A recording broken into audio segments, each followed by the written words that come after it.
نیکی کرنا اور پھر ڈرنا کہ کہیں رد نہ ہو جائے، یہ ہے نیک لوگوں کا طریقہ۔ گناہ کرنا اور پھر یہ امید رکھنا کہ کوئی بات نہیں، اللہ معاف کرے گا، یہ ہے غافلوں کا طریقہ۔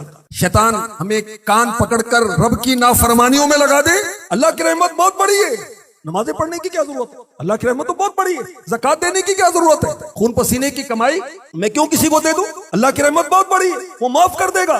میں سود کا لین دین کیوں نہ کروں؟ میں رشوت کا لین دین کیوں نہ کروں؟ اللہ کی رحمت بہت بڑی ہے۔ جب دل میں آئے گا میں گالی دوں گا، جب میرا دل چاہے گا میں غیبت کروں گا، جب میرا دل چاہے گا میں مسلمانوں کی چغلیاں کروں گا، ایک کو دوسرے سے لڑاؤں گا۔ اللہ کی رحمت بہت بڑی ہے۔ لوگوں کے عیب میں اچھالوں گا، مجھے کیا پرواہ ہے؟ مال دبا لے کسی کا، کسی کی چیز عارضی طور پر لے کر واپس کرنے کی کیا ضرورت ہے؟ اللہ کی رحمت بہت بڑی۔ مسلمانوں کے برے برے نام رکھنے میں حرج کیا ہے؟ ذرا مزہ آتا ہے، ذرا ہنسی مذاق بنتی ہے۔ اللہ کی رحمت بہت بڑی ہے، خیر ہے، کوئی حرج نہیں ہے۔ میں کسی کو لمبو کہہ دوں، میں کسی کو ٹھنگو کہہ دوں، میں کہہ دوں کہ تیری برادری چھوٹی ہے، میری برادری بڑی ہے، تیری اوقات کیا ہے؟ تو کماتا کیا ہے؟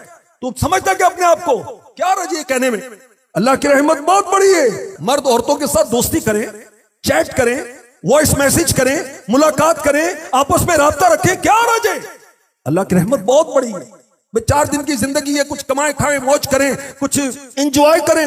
کیا ہر وقت میں نمازیں پڑھتا رہوں؟ کیوں داڑھی رکھوں؟ میں کیوں امامہ سجاؤں؟ کیوں رسول پاک صلی اللہ علیہ وسلم کی سنتیں اپناؤں؟ بس اللہ کی رحمت بہت بڑی ہے۔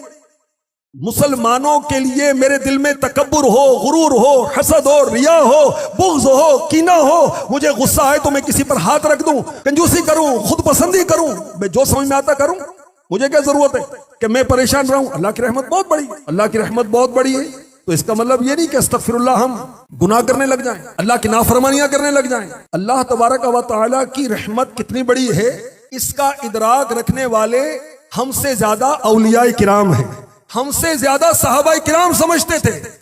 اللہ کی رحمت کتنی بڑی ہے، انبیاء کرام ہم سے زیادہ سمجھتے تھے۔ میرے آقا صلی اللہ علیہ وسلم فرماتے ہیں میں تم میں سب سے زیادہ اللہ کا خوف رکھنے والا ہوں، اس لیے کہ میں سب سے زیادہ رب کی معرفت رکھنے والا ہوں۔ سید الانبیاء محمد مصطفیٰ صلی اللہ تعالی علیہ وآلہ وسلم کے مبارک سینے سے ہنڈیا کے ابلنے کی سی آواز آتی تھی، خوف خدا کی وجہ سے۔ میرے آقا صلی اللہ علیہ وآلہ وسلم اس قدر طویل نماز پڑھتے کہ آپ کے مبارک قدم سوج جایا کرتے تھے، سویلنگ ہو جاتی۔ اور جب بی بی عائشہ صدیقہ طیبہ طاہرہ عابدہ زاہدہ رضی اللہ تعالی عنہا عرض کرتی کہ آقا آپ کے صدقے میں اللہ نے اگلے اور پچھلوں کے گناہ معاف فرما دیے، آپ اتنی عبادت کیوں کرتے ہیں؟ تو میرے نبی فرماتے ہیں کیا میں اللہ کا شکر گزار بندہ نہ بنوں؟ حضرت ابراہیم علیہ السلام جب آپ نماز پڑھتے تو خوف خدا سے ان کے دل کی دھڑکن تیز ہو جاتی، اس قدر تیز ہوتی کہ 1 میل کی مسافت سے بھی ان کے دل کی دھڑکن سنائی دیتی تھی۔ حضرت شعیب علیہ السلام اللہ کے خوف سے اس قدر روئے کہ آپ کی اکثر بینائی جاتی رہی۔ جبریل امی علیہ السلام جو کہ تمام فرشتوں کے سردار ہیں، میرے آقا علیہ السلام ان کے بارے میں فرماتے ہیں کہ یہ جب بھی میرے پاس آئے تو خوف خدا سے کانپ رہے ہوتے تھے۔ حضرت صدیق اکبر رضی اللہ تعالی عنہ آپ نے ایک پرندے کو، ایک برڈ کو دیکھا، کہا کاش میں تیری طرح ہوتا، مجھے انسان نہ بنایا گیا ہو۔ فاروق اعظم رضی اللہ تعالی عنہ عذاب کی آیت سنتے بے ہوش ہو جاتے، بیمار ہو جاتے، اس قدر روتے اللہ کے خوف سے کہ آپ کی آنکھوں کے نیچے 2 کالی لکیریں پڑ گئی تھی۔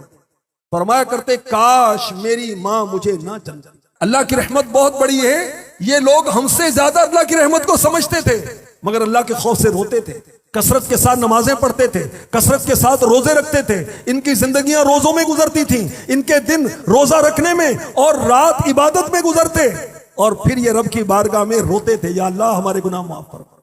اور ہم تو گناہ کر کے کہتے ہیں کہ جی اللہ معاف کرنے والا ہے، بلا شبہ اللہ معاف کرنے والا ہے۔ کیا اللہ کی معافی کا